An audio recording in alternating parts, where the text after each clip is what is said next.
Hi. Radhakrishnan அவருடைய பிரச்சனை முதல் முடிக்கும் என்ன அந்த பிரச்சனை தான் அவருடைய அந்த கேள்வி பதில். நம் நேர்காணலுக்கு தான் வர முடியாதுங்க. கடைசியாக நம்மளோட கமெண்ட் செக்ஷன் கேள்வி ஒன்று கேட்டிருக்கார். ஒரு கேள்வி இல்லை 3 கேள்வி கேட்டிருக்கார். 3 கேள்விக்கும் பதில் சொல்லுங்கள். இப்போ நீங்கள் இப்போ என்ன சொல்ல வாரீங்க? நான் அறம்பாடி அவர் கேட்கார், ராதாகிருஷ்ணன் கேட்காரு, நான் அறம்பாடி பாடலை பொய் என்று சொல்லணுமா? பொய் என்று நாங்கள் தான் சொல்லணும். இந்த பாடல் அறம்பாடி பாடல் பொய்யா உண்மையா என்பதை மக்களாகிய உலக மக்களாகிய நாங்கள் தான் சொல்லணுமே தவிர நீங்கள் சொல்லக்கூடாது. என்றால் நீங்கள் உலகம் நம்பணும், உலக மக்களுக்கு போய் சேரணும் என்பதற்காகத்தான் பாடலை அனுப்பினீர்கள். ஒரு பொய்ப்பாடலை அனுப்பியிருக்க முடியுமா? இப்படி ஒரு கேள்வி உங்களுக்கு கேட்பதற்கு அழகாக இருக்கா? நீங்கள் நினச்சா எப்படி வெளியிட்டு போய் இந்த பாடலை மக்களுக்கு சேர்ப்பீங்க, பிடிக்காட்டி இது பொய்யம்பீங்க, உண்மைங்க. மக்கள் அவ்வளவு அடிமட்ட முட்டாள்களா? நீங்கள் உண்மை என்பதற்கும் பொய் என்பதற்கும் காலத்துக்கு ஏற்றால் போல் மாறுவதற்கும் சித்தருடைய பெயரை பயன்படுத்தி இது அறம்பாடி பாடல் என்று சொல்லி மக்களை நம்ப வைப்பதற்கு நம்புகிற மக்கள் எல்லோரும் முட்டாளல்லே, ஒரு இருவர் முட்டாளாக இருக்கலாம். அதனாடி பொய்யா உண்மையா என்பதை நாங்கள் தான் சொல்லணும். உங்களை நான் பொய் என்று சொல்லணும், இந்த பாடலை அழிக்கணுமாண்டா வந்திருக்கோம். ஐயா புரிஞ்சு கொள்ளுங்கள். இந்த தேடலுக்கு நான் ஒரு வேறு நாட்டிலிருந்து வேறொரு இறை கொள்கையிலிருந்து வந்த நான் ஏன் இந்த குழுவில் துரை ஆரம்பித்த யூடியூப் சேனலை பார்த்து துரை ஆரம்பித்த குழுவை தேடி வந்தோம் என்றால், நான் மட்டுமல்ல என்னை போல் நிறைய நபர்கள் வந்தோம் என்றால், நாங்கள் எல்லோரும் உலக மக்கள் எல்லோரும் எல்லா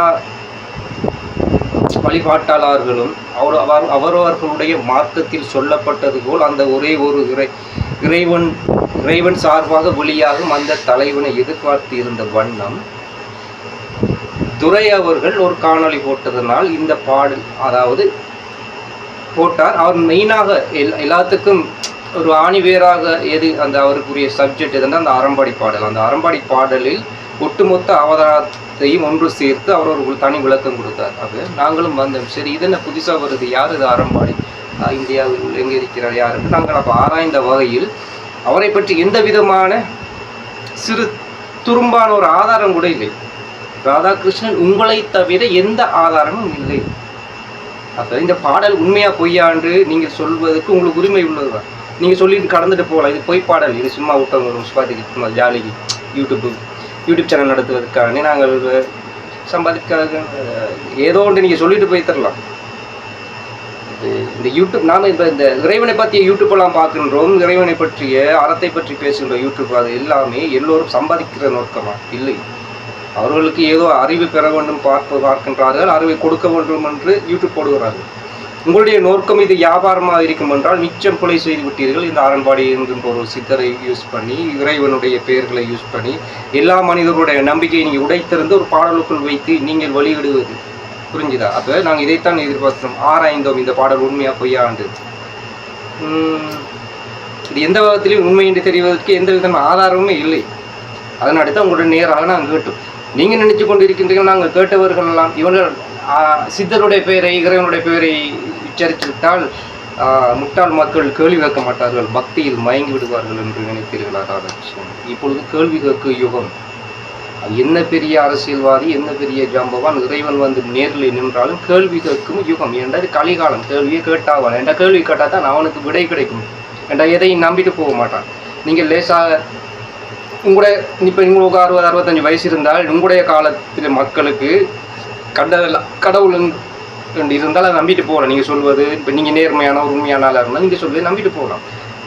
சொல்வது நேர்மையான ஆளா இல்லையான்றலாம் இப்பொழுது மக்களுக்கு தேவையில்லை. என்று அவர்களுக்கு தெரியாது. அந்த அளவுக்கு வகுத்து அறிவு ஆராய்வதற்கு எந்த விதமான அறிவும் இல்லை. அவர்களுக்குடைய அறிவு எப்படி என்றால் கேள்வியை கேட்டு எடுத்துக்கொள்வார்கள். இப்போ சாதாரணமான ஒரு கேள்வி, அவ்வளவுதான். இதுக்கு என்ன ஆதாரம் என்றால் நம்பினவர்கள் நம்பட்டும். என்ன ஆதாரம்? ஒன்றுமே இல்லை. அப்போ இந்த பாடல் எந்த விதமான ஆதாரமுமே இல்லாத போது நாங்கள் கேள்வி கேட்கின்றோம். இதை நீங்கள் எடுத்தவுடன் பொய் என்று சொல்ல முடியாது. இந்த பாடல் உண்மையாக பொய்யா என்று மக்களாகிய நாங்கள் தான் சொல்லுவோம். அப்போ உங்களோட மனநிலையை பாருங்கள். எவ்வளோ பெரிய ஒட்டுமொத்த உலகத்தையும் ஏமாற்றி ஒரு தலைவன் வரப்போகின்றான், அதுவும் இந்தியாவில், அதுவும் தமிழ்நாட்டில், அதுவும் கன்னியாகுமரியில், அதுவும் கன்னியாகுமரி இந்த இடத்தில் அந்த இடத்தில், அதுவும் இந்த அரசியல்வாதிகளுக்கெல்லாம் சொந்தம் அவரை பற்றி தெரியும். போட்டு உங்கள் அரசியலையும் பின்னி பிணைந்து அதுக்குள் ஜெயலலிதா அதுக்குள் செத்தார் அது இது எல்லாத்தையும் பின்னி பிணைந்து எந்த அளவுக்கு ஒரு அறிவீனமான ஒரு உலக அறிவு இருந்தால் செய்வீங்களா? ஒரு இறைவனுடைய ஒரு விஷயத்தை சொற்ப இதுக்குள்ளே அடைச்சி அப்படியோ மிக்ஸ் பண்ணி சொல்லிட்டீங்க. இதனாடித்தான் இறைவனுடைய இந்த ஒரு சாபந்தான் அறம்பாடி பாடலை மிகவும் தூக்கி பிடித்தவர்களுடைய வாழ்க்கையும் வீணா போயிடுச்சு என்று சொல்லலாம். ஏனென்றால் இது அறம் பாடும், அறத்தை இது கேட்டால் அறம் நமக்கு கிடைக்கும் என்றால் ஆரோக்கியம் தான் கிடைத்திருக்க வேண்டுமே, மரணமோ இழிவோ கிடைத்திருக்கக்கூடாது. இது வரைக்கும் குரூப்பில் பாருங்கள், யார் யாரெல்லாம் டாப் லிஸ்ட்டில் இருந்தாங்களோ அவங்கெல்லாம் இழிவடைந்து வைத்தார்கள். ஏன்? அந்த இறைவனுடைய நம்பிக்கையை நீங்கள் கொச்சைப்படுத்தி விட்டீர்கள். நீங்கள் சொல்லியிருக்கலாம், இந்த அறம்பாடலை வெளியிடுவதற்கு முதல் நீங்கள் ராதாகிருஷ்ணன் சொல்லியிருக்கலாம், இது இந்த குறிப்பிட்ட ஒரு நபர்களுக்குடைய இந்த இந்த இந்த வழிபாட்டாளர்களுக்குடைய இந்த சித்தரை நம்புபவர்களுக்குடைய ஒரு பாடல் நவீனமாக வந்து கொண்டிருக்கின்றது. இதுக்கும் வேற்று மதத்தவர்களுடைய தலைவனுடைய அவதாரத்துக்கு எந்த சம்பந்தமும் இல்லை. இது தமிழ்நாட்டுக்கு, இது அதுவும் ஒரு அரசியல் சம்பந்தமான ஒரு தமிழ்நாட்டுக்கு ஒரு தலைவன் வரப்போகின்றான். அந்த பாடலை தான் முன்மொழிந்து நவீனமாக லேட்டஸ்டாக, அதுவும் நிகழ்காலத்தில் சொல்லி கொண்டிருக்கின்றார் அறம்பாடி என்கின்ற ஒரு சித்தர். அவர் எத்தனை வருடம் வாழ்ந்து மறைந்து விட்டார். அவர் இப்பொழுது சுற்றும உடல் எடுத்து அந்த ஆத்ம உடல் எடுத்து ஒரு குழந்தையின் பெண் குழந்தையின் உடம்புக்குள் புகுந்து அவர் வாய் மூலமாக சொல்லி கொண்டிருக்கின்றான். அதனால் அந்த பெண் குழந்தைக்கு ஏதோ பாதிப்பு வரும்ங்கிறது தான் நாங்கள் எல்லா ஆண்களும் மறைத்து அந்த அந்த அந்த அந்த பெண் சொல்லும் அந்த வார்த்தையை நாங்கள் பதிவு செய்ய இன்டர்நெட்டில் வெளியிடுகின்றோம். அது யார் வெளியிடுகின்றால் என்ன வெளியிடுகின்ற எனக்கு தெரியாது. ராதாகிருஷ்ணன் ஆகிய நான் என்னுடைய இமெயில் அட்ரஸுக்கு அது பாடல் வருகிறது. அதை நான் நம்புகின்றேன். சிவனடியார்கள் என்று சொல்லுகிறார்கள். அதை நான் நம்புகின்றேன். நான் சிவனடியார்கள் கண்ணால் கண்டதும் இல்லை, எனக்கு பாடல் கையில் நான் தரதும் இல்லை, நான் போய்கொண்டு பாடலை எடுத்துக்கொண்டு வருவதும் இல்லை. எனக்கு யாரென்றே தெரியாது. எனக்கு பின்னால் ஒரு டீம் இருக்கின்றது, நான் நம்புகின்றேன். அதனால் நீங்கள் நம்புங்கள் என்று சொல்லலாம். நீங்கள் அப்படி சொன்னீர்களா? அந்த பாடலில் அப்படியே அறிக்கை இந்த குழுவில் நாங்கள் எல்லா மதத்தவர்களும் எல்லா மார்க்கத்தவர்களும் இருந்தோம். ஒவ்வொருவராக கேள்வி கேட்டோம். அந்த கேள்வி கேட்டு அடுத்த மறுதினம் அடுத்த காணொலியில் அதே சப்ஜெக்ட் அப்படியே வரும். அதுக்கு முதலெல்லாம் வேற்று மதத்துடைய கடவுளுடைய பெயரோ ஏதோ ஒன்றும் வரல, சித்தர் அந்த வழிபாட்டை வரும். அப்போ நம்ம இந்த நீங்கள் எப்படி இந்த பாடலை நீங்கள் எழுதுகிறீர்கள் என்று கண்டுபிடித்தோம் என்றால், நாங்கள் அந்த குரூப்பை ஆரம்பித்து நீங்கள் அந்த அறிவை கலெக்ட் பண்ணி கொள்கிறீர்கள். இப்போ நான் சொல்லும் ஒருவர், இன்னொரு சொல்லும் ஒருவர், அவர் சொல்லும் ஒருவர், எல்லாத்தையும் ஒன்று சேர்த்து நீங்கள் ஒரு பாடல் ஒன்றை உருவாக்கி அதை புதிதாக வெளியிடுகிறீர்கள். அங்களுடைய அறிவை வைத்துக்கொண்டே நீங்கள் வெளியிட்ட அந்த பாடலில் ஒரு தவறோ ஏதோ ஒரு விளக்கம் கேட்டால் நீங்கள் எங்களை கலந்துகிறீர்கள். நீங்கள் எவ்வளோ நீங்கள் பெரிய அறிவாளிகளாக இருக்கலாம், இருந்துட்டு போங்க. அதுக்காக வேண்டி உங்களையும் விட ஒரு வல்லவனுக்கு வல்லவன் வையகத்தில் உண்டு தானே, அப்படித்தான். எவ்வளவு நாள் பொய்ப்பிக்கும்? சரி, உங்கள் திட்டம் நிறைவேறவில்லை என்பதனால் இப்பொழுது என்ன செய்கிறீர்கள்? நீங்கள் அரசியல் பக்கம் சாஞ்சிட்டீர்கள். ஆனால் உங்களுடைய நோக்கமே அரசியல் தான், சரியா? அதாவது அறம்பாடி சித்தர் என்கின்ற ஒருவர் இல்லை, இதுதான் உண்மை. 18 சித்தர்களில் கூட அறம்பாடியார் என்பது இல்லை. 18 சித்தர்கள் தான் உலகத்தில் என்றால் இல்லை, பல்லாயிரம் சித்தர்கள் இருக்கிறார்கள். அவர்களுக்கு இன மத பேத மொழி எதுவுமே இல்லை. ஆனால் அவர்கள் அறம் பாடவில்லை. ராதாகிருஷ்ணன் அவர்களே அற வழியில் வாழ்ந்தவர்கள், சரியானே? அறம் பாடுதல் என்றால் என்ன? வார்த்தையால் சொல்வது. அறம் என்றால் நன்மை, நன்மையை சொல்வது. அதை செய் இதை செய் அதை செய். நித்யானந்தாவும் அதை தான் செஞ்சிட்டு இருக்காரு, சரியா? போலி சாமியார்கள் இருக்கிறையா, என்ன செஞ்சிட்டு இருக்கிறாங்க? அறத்தை தான் சொல்றாங்க. ஆனால் அவருடைய வாழ்க்கை என்ன? ஜெயிலும் அதுவும் இழிவும் மக்களால். எல்லாரும் அறம் சொல்லலாம், சாத்தானும் அறம் சொல்லுவான். சாத்தானும் வேதம் ஓதும் என்று தெரியுமா இல்லையா? அறம் சொல்வதெல்லாம் இங்கே மேற்றே இல்லை. அறத்தை விடிய விடிய நாள் பூரா வருஷம் பூரா சொல்லிட்டு போகலாம். அற வழி நடக்கணும். இப்போ நீங்கள் யூடியூப்பை போட்டுட்டு அறத்தை சொல்லிட்டா போகிறீங்க, சும்மா ஒன்று கேட்கணும். அறம் பாடுறீங்களா நீங்கள்? இல்லை. இப்போ அறத்தையாவது பாடணும். இப்போ அறத்தை விட அரசியலை பேசிங்க.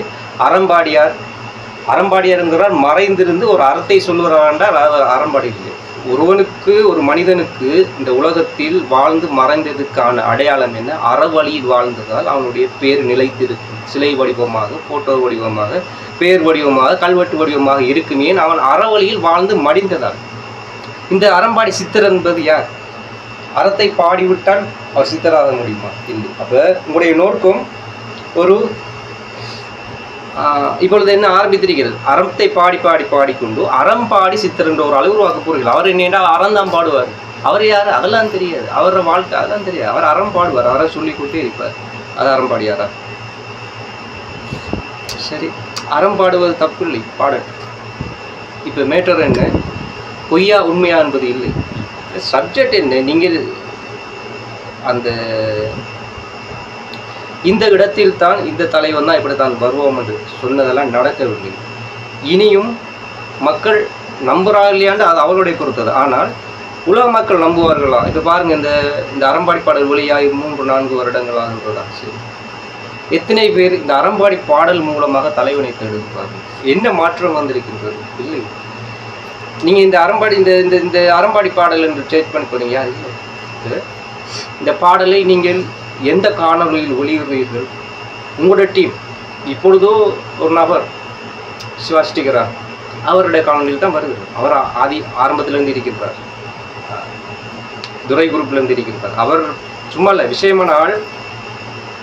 சும்மா வெளித்தோற்றத்துக்கு ஒரு வெகுளி மாதிரி இருந்து கொள்வார், அவ்வளோதான். விஷயமான ஆள். உங்களை தெரியும், உங்களோட பின்புலம் தெரியும், இந்த பாடல் எப்படி வருதுன்றவருக்கு எல்லாமே தெரியும். யார்? சிவாஸ்டிகர் தற்போது.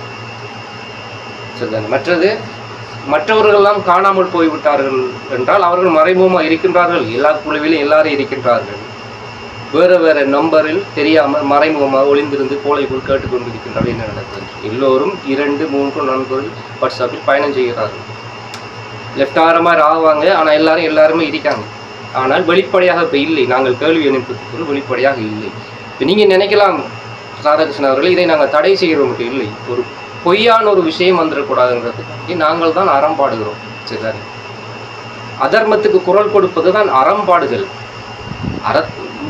நீங்கள் அறம் பாடி விட்டு நாங்களும் அந்த அறத்துக்கு நான் சேர்ந்து ஜிங்சாக் அறம் பாடினால் அதுக்கு அறம் பாடவில்லை. நீங்கள் சொல்ல அந்த அறம்பாடல் உண்மையா அறமா அதர்மமான்னு தெரிஞ்சு அதை ஆராய்ந்து நாங்கள் உங்களுக்கு குரல் கொடுப்பது அது அறம் பாடுதல். அதே போல் அறம் பாடுறதுக்கு நிறைய பேர் இருக்கின்றார்கள். சரி, இந்த விடுவோமே. இனி நான் இந்த அறம்பாடி பாடலா இதுக்கா உங்களை கேள்வியா சப்ஜெக்ட்டுக்கு வர மாட்டேன். நீங்கள் விட்டு வாங்கிட்டீங்க, நல்லா தெரியும். ஒரு டீம் எடுத்தோருமே இல்லை, எல்லா ஜம்பவாங்களும் ஒன்றுமே இல்லை. இதுக்கு பிறகு நீங்கள் கேள்விகள் கேட்டீர்கள் என்றால் நான் அறம்பாடி பாடலை இன்னும் புட்டு சொல்லுவேன். என்றால் நம்பிக்கையை உடைக்கக்கூடாது இல்லையா?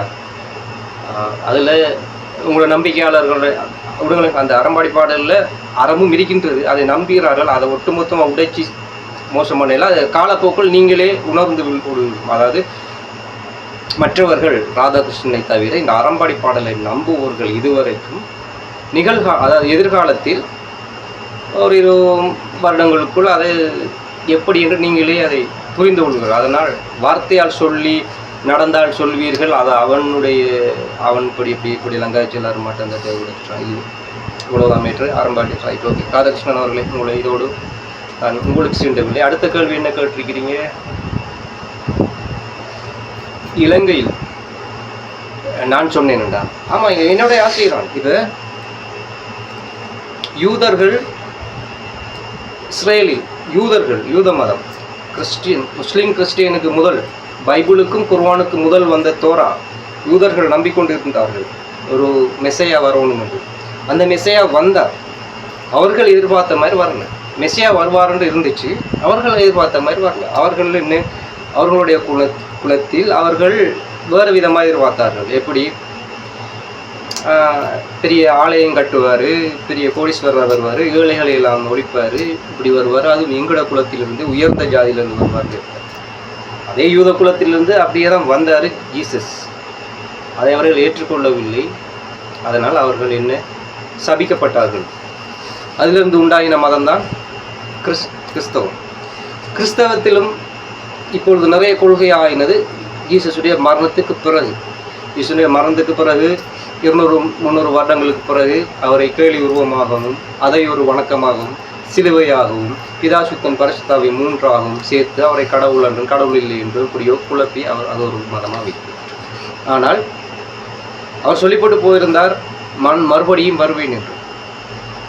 அது உண்மை. அந்த உண்மையை மெய்ப்படுத்துது அல் குர்ஆன். அதுவும் ஜீசஸ் வருவார் என்று உள்ளது. ஏன் விட்டு